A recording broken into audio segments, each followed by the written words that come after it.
जय संतोषी माता की। नमस्कार साथियों, आज हम आपको सुनाने जा रहे हैं संतोषी माता की व्रत कथा और उनके व्रत की महिमा। ये कथा न केवल चमत्कारी है बल्कि हमें संतोष और श्रद्धा का पाठ भी पढ़ाती है। तो चलिए भक्तों, हम जानते हैं कि संतोषी माता कौन है। संतोषी माता को संतोष की देवी कहा जाता है। उनकी पूजा मुख्यतः शुक्रवार के दिन की जाती है और भक्त मानते हैं कि माता जी सच्चे मन से किया गया व्रत कभी व्यर्थ नहीं जाने देती।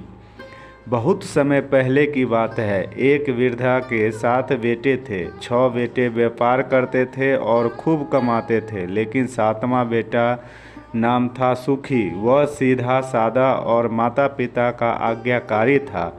एक दिन उसके भाइयों ने बिना उसे बताए बाहर खाना खा लिया और घर आकर झूठ बोल दिया कि कुछ नहीं खाया।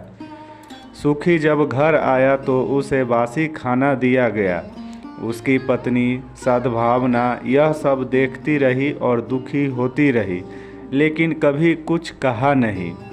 एक दिन दुखी होकर सद्भावना ने गंगा तट पर जाकर तपस्या शुरू कर दी। वहीं संतोषी माता प्रकट हुई। उन्होंने कहा, बेटी तू मेरी पूजा कर, मैं तेरी सभी मनोकामनाएं पूरी करूंगी।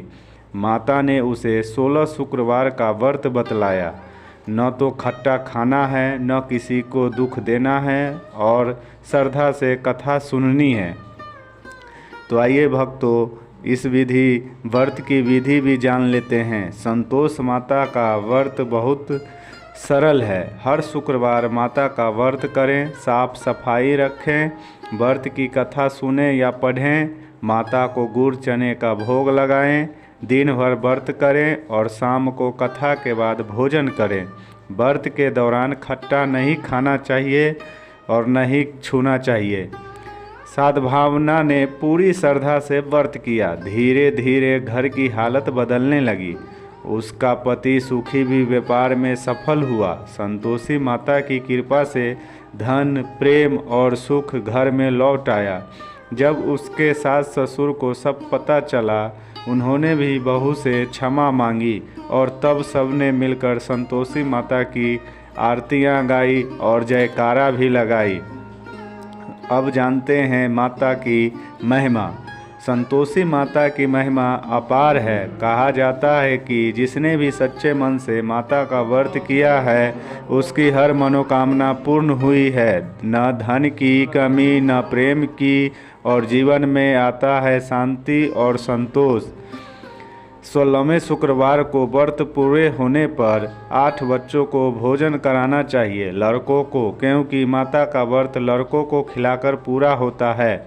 भोजन में केवल गुड़ चने और मीठा भोजन होना चाहिए, खट्टा बिल्कुल नहीं। तो साथियों, अगर आप जीवन में शांति, सुख और संतोष चाहते हैं तो एक बार संतोषी माता का व्रत अवश्य करें। श्रद्धा और भक्ति से किया गया व्रत हमेशा फलदायी होता है। जय जय संतोषी माता। जो भी सच्चे मन से याद करे उसकी झोली भर जाए। अगर आपको ये कथा अच्छी लगे हो तो वीडियो को लाइक करें, चैनल को सब्सक्राइब करें और कमेंट में लिखें जय संतोषी माता। धन्यवाद। आपका दिन मंगलमय हो।